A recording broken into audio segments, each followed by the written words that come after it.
Dr. Afifa, let me know when you're ready, and I'll start with a brief introduction, and then you can start.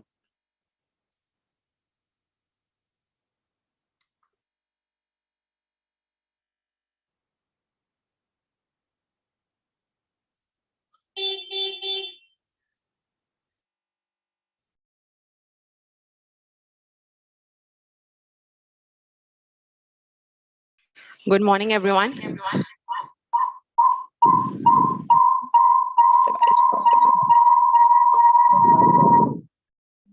Good morning, Dr. Afifa.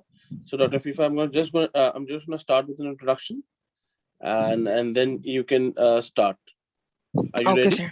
Yes, sir.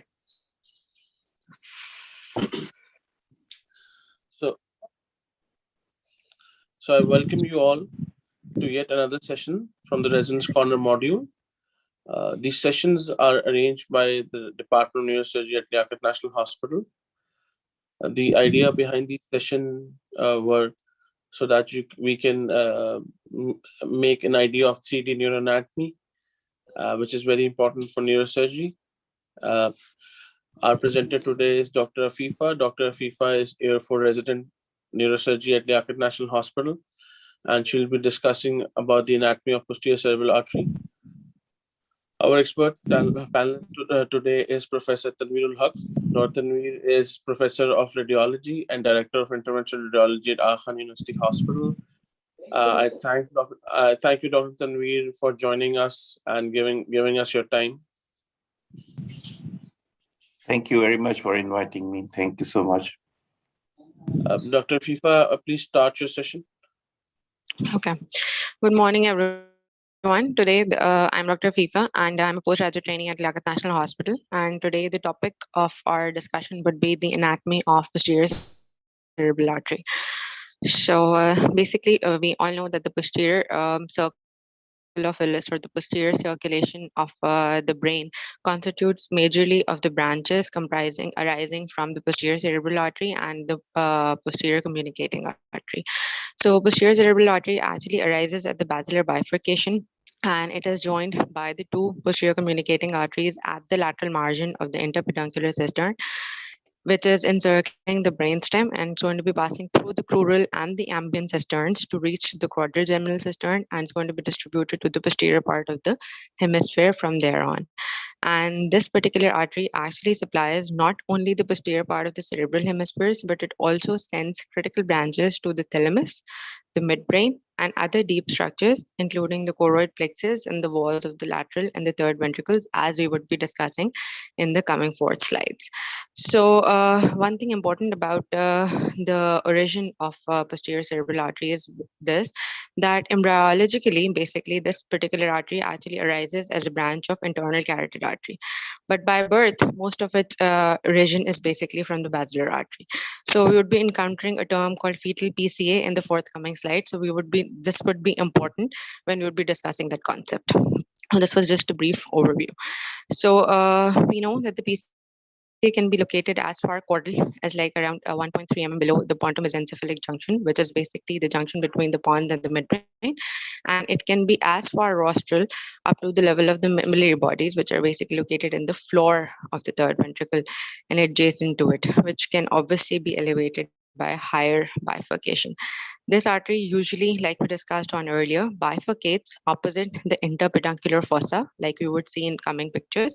But some bifurcations might be as low as the level of upper pons, or they could be so high at the level of mammillary bodies, like touching the roof floor of the third ventricle, like we discussed.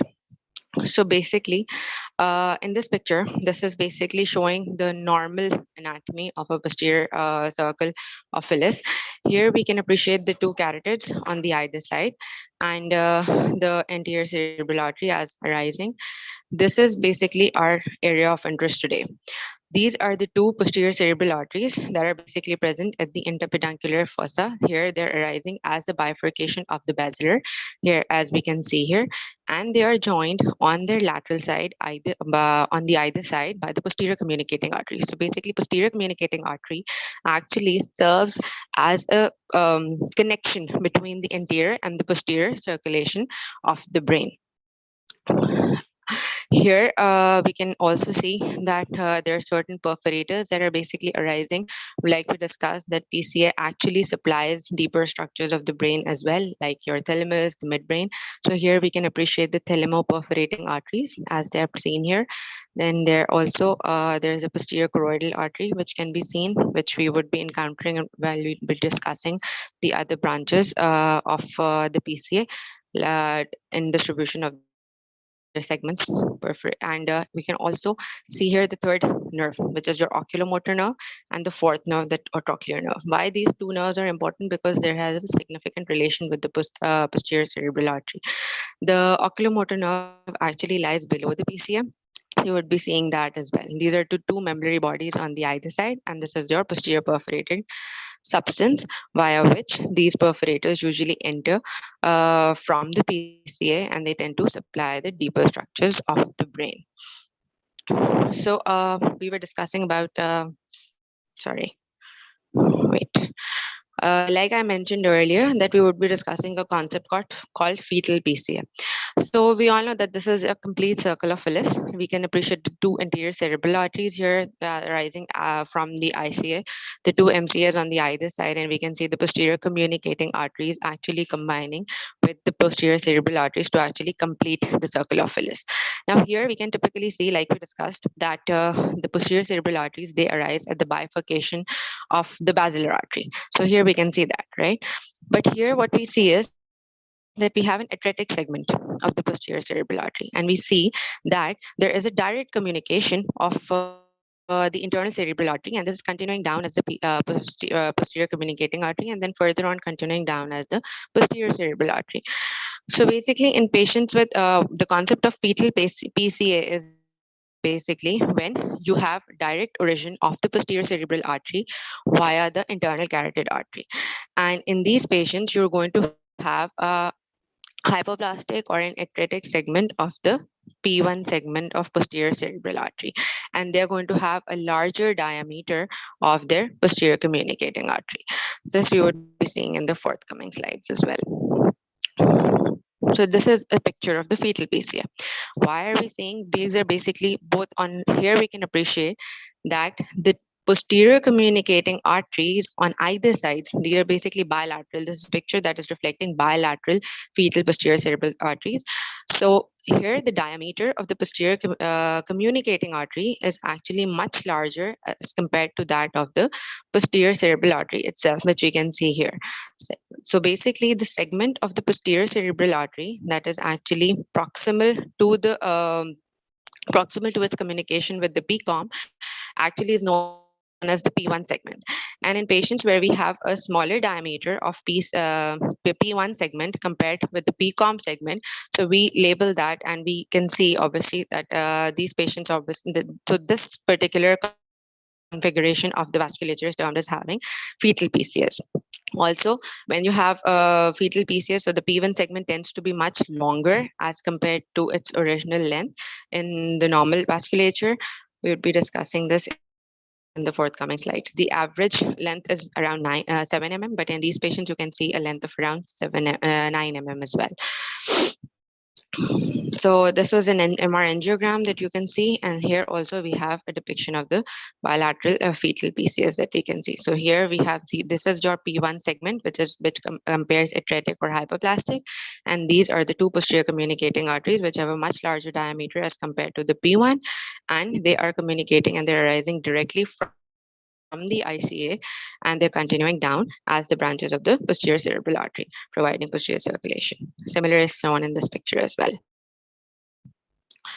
Then we have segments of PCA. So basically, the posterior cerebral artery is actually divided into 4 segments. So the first segment is actually the portion from the basilar bifurcation till its communication with the posterior communicating artery. Then you have a second segment, which is basically arising from the lateral aspect of the posterior communicating artery, or the junction of the PCA with the PCOM. And it is going to be divided, and it's going to be running along the lateral surface of the midbrain, and it's divided into 2 segments. You have P2A, and you have P2A and you have P2P. P2A means P2 anterior, and the P2P P2 posterior segment. So the P2 anterior segment actually runs in the crural cistern, and the P2P segment actually runs in the ambient cistern. And these would be giving off perforators and smaller branches that would be supplying the adjacent areas of the brain. Then we have the P3 segment. Basically, P3 segment actually starts at the at the junction of the ambient and the quadrigeminal cistern, basically, and it would be entering into the quadrigeminal cistern. It's a relatively shorter segment, and then at the anterior lip of the calcarine fissure, the P3 is going to be giving off cortical branches, and those would be then labeled as having P4. This we would be discussing individual segments in the forthcoming slides, but this was just an overview because this picture very clearly depicts all the 4 segments of the posterior cerebral artery. This is your P1 segment. Here we can see that the posterior communicating artery arising from the internal carotid is actually joining here. So this would be P1 before the communication. Then this would be P2, which is actually running in the crural cistern. So P2A. Then this is P2P, which is running in the ambient cistern. Then you have the P3 segment, which is basically almost at the junction of the ambient and the quadrigeminal cistern. So here it's finding its entry into the quadrigeminal cistern. And then here we can see that there's a calcarine and the calcarine fissure here, down here. And then you have your parieto-occipital sulcus, where it is giving cortical branches. So this would be labeled as your P4 segment. And this is your oculomotor nerve, which is actually traversing below the posterior cerebral artery. So the P1 segment. The P1 segment is also called as the pre-communicating segment, like we discussed, and it extends from the basilar bifurcation to the junction with the PCOM. The length of the P1 varies, like we discussed. The average length ranges from around 3 to 14 mm, and a normal configuration is around an average of 7 mm. But in patients, like we discussed, when you have a fetal PCA, so you're going to have a P1 segment is going to assume a longer length. The branches that would be seeing arising from the P1 segment are the thalamoperforating arteries, which would be entering the brain through the posterior perforated substance and would be supplying the deeper structures like thalamus and portions of hypothalamus. And then second branch we have is the medial posterior choroidal artery, which actually is supplying the choroid plexus and the third and the lateral ventricle. Then we have a branch that would be going all the way to the cerebellum. And then we have rami to the cerebral peduncle, as they would be passing around it, and the mesencephalic tegmentum, which is your area of the midbrain. So here we can see the P1 segment very clearly. So these are the P1 segments of the either side. We can see that this is your third nerve that is actually running below it. These are the thalamoperforating arteries, which we were talking about. They usually arise from the superior and the posterior aspect of the P1, mostly, and they would be entering via the posterior perforated substance to supply the structures of the thalamus, portions of the thalamus, anterior and posterior, as well as a part of hypothalamus and subthalamus as well. Here we can see that these are the posterior communicating arteries that are actually joining the P1. So basically the segment of the PCA before its communication or before its junction with the PCOM is actually labeled as P1. And here we can see these perforators arising from it. In the next picture as well, we have much more clearer view. So this is your PCOM that is actually combined and joining the posterior cerebral artery. This is your proximal area. This is your basilar bifurcation. This is basilar tip basically. And we can see that the P1 on the either sides there is present here. And we can see these perforators arising from both the sides in the form of thalamoperforating arteries, and lateral to it we have the medial posterior choroidal arteries. It has variable duration, so we'll be discussing that in the later on slides. In this slide as well, in this picture as well, we can appreciate the perforators very well. And here also we can see that this is the medialmost portion of the temporal lobe, which is your uncus, which is obviously lying in close proximity with the cisterns and the area of the posterior circulation. So, and this is your P2 segment, the P2 anterior portion, and then we'll be getting the P2 posterior portion as well. Also, one of the branches, when we're talking about branches of the P1 segment of posterior cerebral artery, so we sometimes also see that superior cerebellar artery is arising as from the posterior cerebral artery as well. Usually, it actually has its own origin from the basilar artery itself, but sometimes it can be seen arising as a branch of PCA as well. So this is an angiogram which is actually depicting a common origin of the superior cerebellar artery and the PCA itself. This is your two vertebrals which are joining to form the basilar artery, which we can see here. Then we have the next segment, which is the P2 segment, which is basically the post-communicating segment. So like we discussed earlier, that the P2 segment is actually divided into two parts. You have P2 anterior and P2 posterior. So P2A and P2P. So this is basically the area of the midbrain. And we can appreciate here that this is your P2A segment, which is actually running in the crural cistern between the uncus laterally and the crura of the cerebral peduncle. And then you have coursing further posteriorly in the area of the ambient cistern, you have the P2 segment. This is basically running in the ambient cistern adjacent to the parahippocampal and the dentate gyri that we can see they have been dissected away so as to provide a clearer view, and along the lateral surface of the midbrain. So in between the lateral surface of the midbrain and the dentate and the parahippocampal gyri, we have the P2P segment, which is basically lying and running in the ambient cistern, and P2 anterior segment actually lies in the crural cistern, which we can see here. Also, we can appreciate the lateral posterior choroidal arteries here, which are actually mostly they usually arise from the P2, but they can also have their origin occasionally from the P3 segment as well. And they would be running along the choroidal fissure, and they would get entry into the lateral ventricles and the third ventricle, and which be supplying their walls in the choroid plexus. Now here we can see the choroidal fissure, which is basically running between the fimbria of the fornix and the thalamus. So we know that these areas are basically lying in close proximity to each other. So that is why here is from where we can get entry into the medial posterior choroidal arteries, they get their entry, and far posteriorly the lateral posterior choroidal arteries get their entry.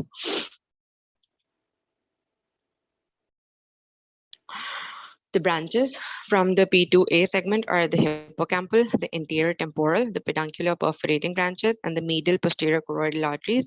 They are seen to frequently arise from this segment, and the middle temporal, posterior temporal, common temporal, and lateral posterior choroidal arteries are usually seen arising from the P2 segment, like we saw here previously as well. Then comes the next segment, which is your P3 segment, which is also called as your quadrigeminal segment.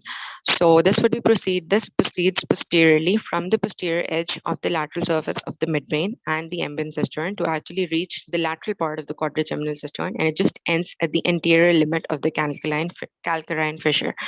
The average length of the P3 segment is around 2 cm, and the calcaline and the parieto-occipital arteries are the most frequently arising branches from this particular segment. So here we can see this is basically an inferior view. This is your optic chiasm. These are the two optics that are present on the either side. These are your optic tracts. We can appreciate the two carotids on the either side here.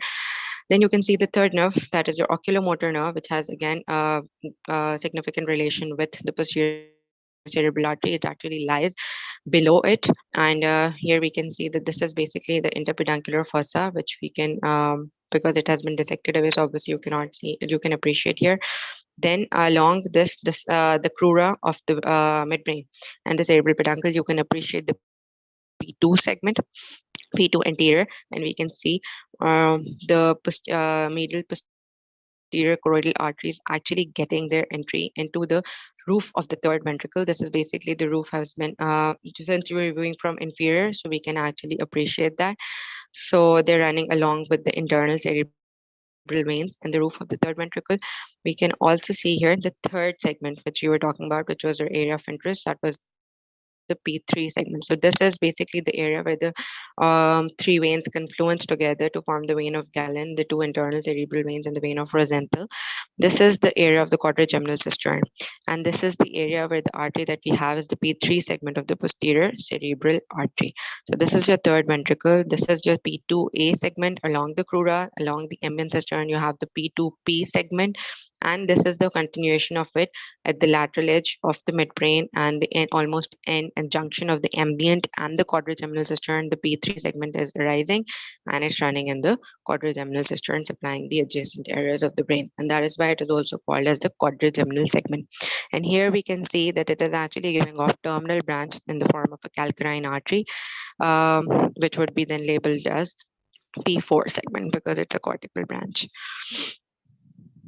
So we have a P4 segment then. The P4 segment actually includes branches that are distributed to the cortical surface, and posteriorly, like we discussed on earlier, it begins at the anterior end of the calcarine sulcus, just because P3 actually ends just at the anterior lip of the calcarine sulcus, and where from it actually gives off its terminal branches is actually labeled as your P4 segment of the posterior cerebral artery.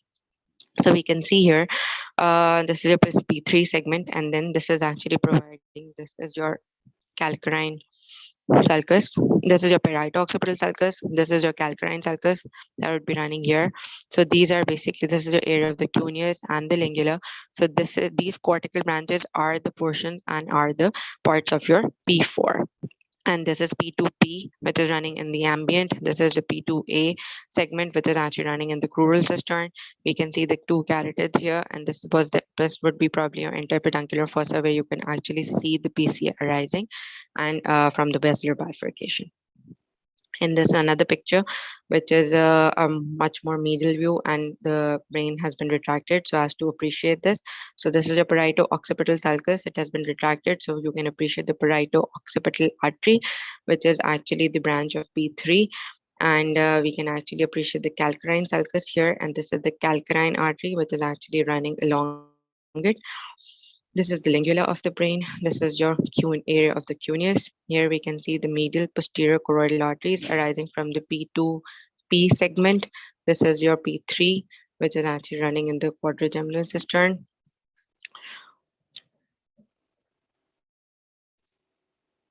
Now, the branches of PCA. So the branches of PCA have been divided into three types. You have central perforating branches, which would be supplying the diencephalon and the midbrain. You have ventricular branches, which would be supplying the choroid plexus and walls of the lateral and the third ventricle and their adjacent structures. And we have cerebral branches, which would be the branches to the cerebral cortex and the splenium of the corpus callosum. So we'd be discussing those as well now, one by one. So we have in the perforating arteries, basically, we have the thalamoperforating arteries. Thalamoperforating arteries, they actually arise on the P1, and like we discussed initially, and they enter the brain by passing through the posterior perforated substance into just in the middle part of the cerebral peduncles. And they supply the anterior and the posterior part of the thalamus, the hypothalamus, the area of the subthalamus, as well as the middle part of the upper midbrain, including the substantia nigra, the red nucleus, the oculomotor and the trochlear nuclei, the nerves itself, the mesencephalic reticular formation, the pretectum, the floor of the fourth ventricle, as well as the posterior portion of the internal capsule. Why is all this important? Is because these perforators are supplying all these significant significant areas, and infarction in this area or damage to these particular perforators can actually present with deficits in these particular area. Like if you're going to have damage to this perforator that's supplying the reticular formation, you're going to have problems with the arousal of the patient. If you're going to have damage to the trochlear and the oculomotor nuclei, the patient is obviously going to get ophthalmoplegic, and you're going to have visual deficits of the extraocular movements. If you're going to have damage to the posterior portion of the internal capsule, the patient is going to present to you with weakness. So that is why these structures are important to remember, that what is their supply. So here we can appreciate the perforators again very clearly. This is your basilar artery. We can see that this is the superior cerebellar artery, which is given off here as a branch of the basilar. And then at the basilar bifurcation, we can see the two PCAs arising. So this is your P1 segment. Like we said, this would be your pre-communicating segment. This is the posterior communicating. This is a posterior communicating artery that is actually joining on the lateral aspect with the P1. And these are the perforators that are seen actually arising from the posterior surface of the P1 segment. These are the thalamoperforating arteries, which would be entering via the posterior perforated substance and would be supplying the areas. And we can see this third nerve, that is your oculomotor nerve, lying lateral to the PCOM and below the PCA. Then we have the circumflex group of arteries. So the circumflex groups of arteries are actually divided. So these are again also kind of perforators, but they're divided into short and long circumflex groups. And these are going to short circumflex. They actually course medial to the P2, and they supply the areas of the midbrain and the medial geniculate bodies. The superior colliculi, that is actually seen to be supplied by the branches that are arising from the PCA, and the inferior colliculus, however, is seen supplied by the branches of the superior cerebellar artery. And at the level of these colliculi, basically, the superior cerebellar artery and the posterior cerebellar artery, they actually form an anastomosis. Also, occlusion of the long circumflex, which would be actually supplying your superior colliculi. So the geniculate bodies are actually supplied by the short circumflex arteries, and the colliculi, the superior colliculus is basically supplied by the long circumflex arteries. So the occlusion of the long circumflex can actually result in defects in the vertical gaze that would be caused by the infarction of the posterior commissure and or the nuclei of the dark which will result in Perinaut syndrome. Then we have um, medial posterior, and we have ventricular or choroidal arteries, which is basically the second kind of type of the posterior cerebral artery. So they're divided into medial and lateral groups, as the medial and the posterior lateral posterior choroidal arteries, depending upon their area of origin as well as the area of supply. So like we discussed that medial posterior choroidal arteries, they usually arise from the P2 segment and more so from the anterior segment. And lateral posterior choroidal arteries, they commonly arise from the P2 posterior segment, but they can also be seen to arise from either the P3 segment or sometimes the anterior segment of P2 as well. So the largest lateral posterior choroidal artery actually arises directly from the P2P in the ambient cistern. They pass laterally through the choroidal fissure to the choroid plexus of the temporal horn, and the glomus of the plexus present in the atrium, and the anastomos on the choroid plexus. And the medial posterior choroidal arteries, they actually run along the choroidal fissure. They would be entering into the roof of the third ventricle alongside with the internal cerebral veins, and then they would be passing and would be supplying the choroid plexus in the third ventricle as well as the lateral ventricles via the foramen of Monro. So here we can see the two arteries that we were talking about. So this is the lateral posterior choroidal arteries, which are actually seen arising from the posterior segment of P2. This is your P2. This is your anterior portion. Somewhere here we have and medial posterior choroidal arteries. This is your choroidal fissure, like we discussed earlier, which is an area between the fimbria of the fornix and the thalamus. So this is a point of entry from where we can actually get entry into the um, lateral and the third ventricles, and the choroid plexus actually finds its entry. Then we have cortical branches of the PCA. So the cortical branches of the PCA are the inferior temporal, the parieto-occipital, calcarine, and the splanal branches. So the inferior temporal artery is basically a group of arteries that are arising from the PCA, and the superior temporal arteries, they obviously arise from the MCA. So inferior temporal arteries actually constitute of the hippocampal artery, the anterior, middle, and posterior, as well as common temporal arteries. And they are actually supplying the inferior parts of the temporal lobe, as the name suggests. Branches of the inferior temporal arteries pass around the lower margin of the hemisphere to actually gain access to the lateral surface of the cerebrum, reaching the middle temporal gyrus in around 42% of the cases. Then we have another branch, like we discussed, hippocampal artery, which if present is seen to arise in the crural or the ambient cistern, and is usually considered as the first cortical branch of the PCA, which supplies the uncus, the anterior parahippocampal gyrus, the hippocampal formation, the dentate area, and a smaller branch may sometimes seem to extend to the lateral surface of the temporal lobe and go on forward to the temporal tip as well. Then we have anterior temporal. Anterior temporal is usually the second cortical PCA branch, which is and if there is no hippocampal artery present, so this would be termed as the first branch of the inferior temporal group. And this usually again arises in the proximal part of the ambient cistern and supplies the anterior inferior surface of the temporal lobe. And occasionally it can reach a portion of the temporal pole as well, and the lateral cerebral surface in the region of the middle temporal sulcus and gyrus. Then we have middle and posterior temporal artery. So middle temporal artery is less frequent. It's more frequently absent. It usually arises in the crural and the ambient systems. Basically, all these cortical branches, they usually arise here only, and then they give off and they supply the inferior surface of the temporal lobe. Then we have posterior temporal, which is actually present in almost all the hemispheres. The most consistent artery arises from the inferior or the lateral aspect of the PCA, commonly in the ambient, but occasionally it can be arising in the quadrigeminal or the crural cistern, and it supplies the inferior temporal area, and then it runs in the parietal lobule and the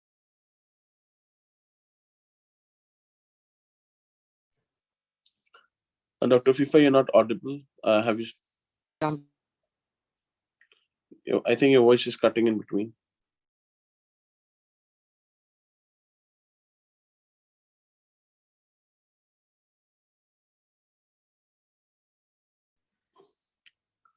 Dr. Fifa, you're not audible in the previous two slides.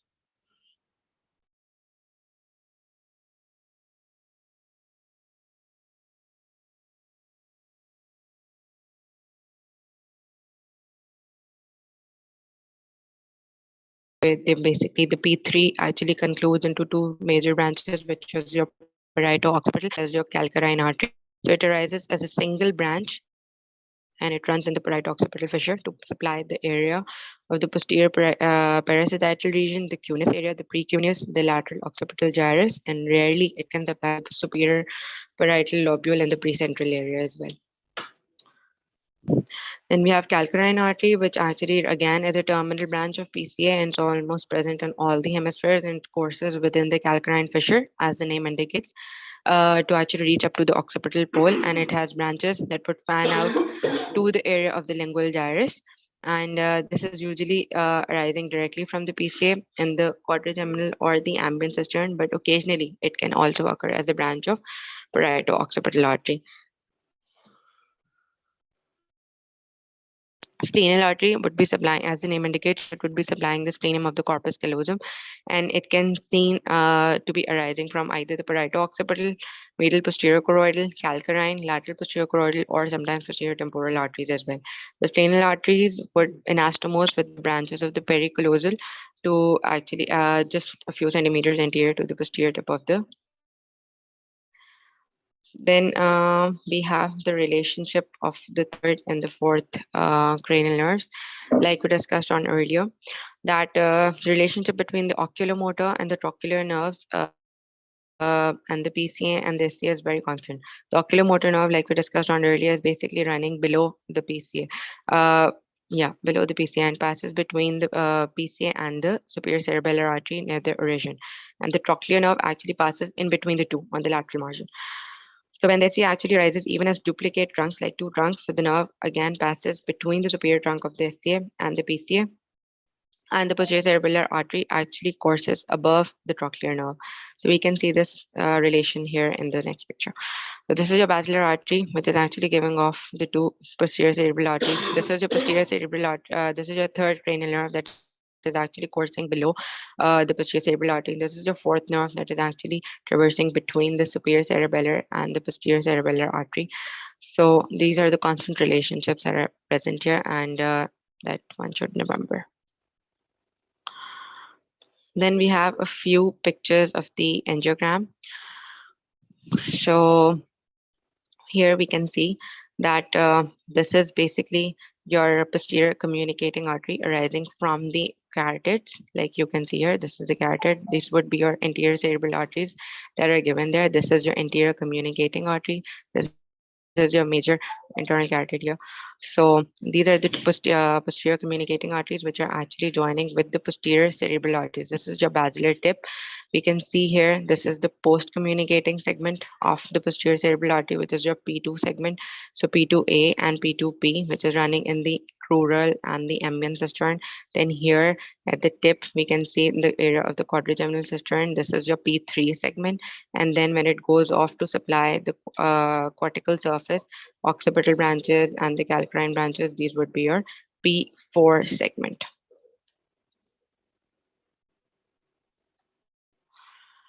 This is again, we can see here that this is your internal carotid that you can can see these are the two ACIs arising from it, the A1s, the ACOM. This is your middle cerebral artery. This is your posterior communicating artery that is actually providing a communication between the anterior and the posterior circle of Willis. This is your basilar artery, the basilar tip bifurcating into the two posterior cerebral arteries. This is your pre-communicating segment, which is your P1, then post-communicating segment in the form of P2, which is again P2A and P2P, that is P2 anterior and P2 posterior, supplying and providing branches in the form of medial posterior choroidal arteries and the lateral posterior choroidal arteries, then going off till the area of the quadrigeminal cistern and giving off the P3 segment, and then further on cortical branches would be your P4. This is another angiogram. Again, an anterior view. This is a vertebral artery injection. So this is your vertebral arteries. This is basilar. These are the two posterior cerebral arteries on either side. Tip of the basilar bifurcation. Then this is basically your P2 segment that is arising here. This is P2P segment. These are your, we can see here, this is your P3, which is the area of the quadrigeminal cistern.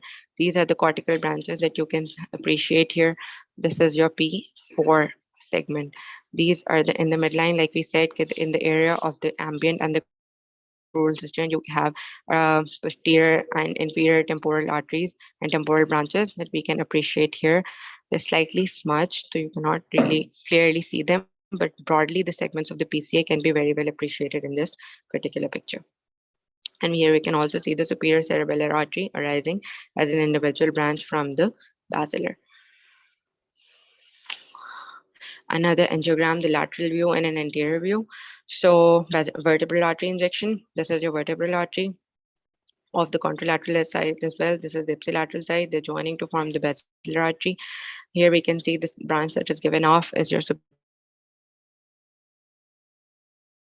cerebellar artery given on the either sides.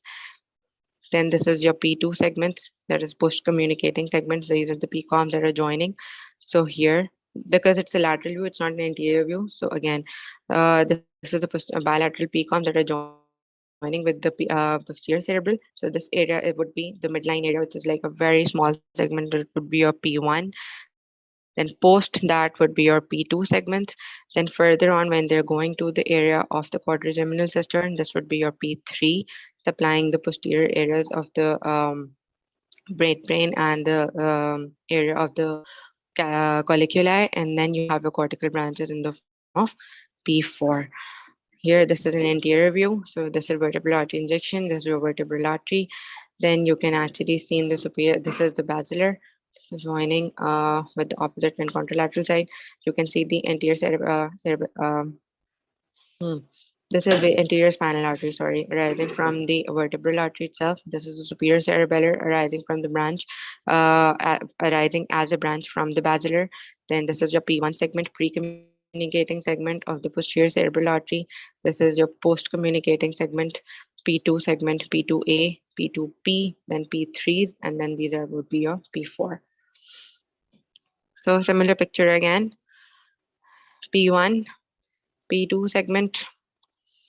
Then in the area of the quadrigeminal cistern, that is your posterior area further on, see, we can also appreciate that it actually courses and gives off that typical area, because we know that the posterior cerebral artery is actually encircling the area of the midbrain. So it is going to have that course in that particular morphology and configuration as well. In the area of the interpeduncular fossa, we can appreciate that this is particularly highlighting those areas and, you know, assuming their configuration. Area around the crural cistern, area around the ambient cistern, then the quadrigeminal area, and then further are cortical branches in the form of P4. Thank you. Thank you, Dr. Afifa, for the detailed presentation. I would now request Dr. Tanveer for his expert opinions and comments at the end. Dr. Tanveer. Yeah, thank you very much. First of all, excellent presentation. Very good delineation of the surgical anatomy as well as the angiographic anatomy and the parts of the posterior cerebral artery and its branches. So I can talk about, I can tell the clinical implication of these segments of the posterior cerebral arteries, because when we are performing the procedures, we are careful about the proximal and distal segments of the posterior cerebral arteries, because the pathologies which we encounter usually are the aneurysms, which are mostly the basilar tip aneurysms. Sometimes, very rarely, we see aneurysms distally as well. For example, the P2, P3 junctions, which are mostly the mycotic aneurysms or the dissecting aneurysms. So we really are worried if we have to occlude the proximal segment of the posterior cerebral artery, because the complications with the proximal segments are more devastating, because the branches which are coming out from P1 and P2 segments are more crucial. These are the perforators supplying the thalami, the midbrain, the choroid plexus. But if we have to occlude the posterior cerebral artery distally at the P3 or P4 areas, so we can take the chance in that case, because just last week I did a very large aneurysm arising from P3, P4 junction, P2, P3 junction. So in that case, I had to occlude the artery, native artery as well. And patient didn't have any complications after that. But if we have to occlude the P1 segment, we try to avoid, and while aneurysm coiling, then we have to do the stent coiling. In that case, we have to put a stent to keep it patent while performing the aneurysm coiling of the basilar tip aneurysm.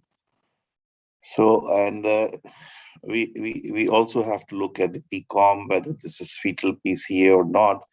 If we have to occlude the proximal P1 segment, and if there is good PCOM, if that is fetal posterior cerebral artery, in that case, we can take the chance of occluding the P1 segment or the proximal part of the PCA, the origin of the PCA.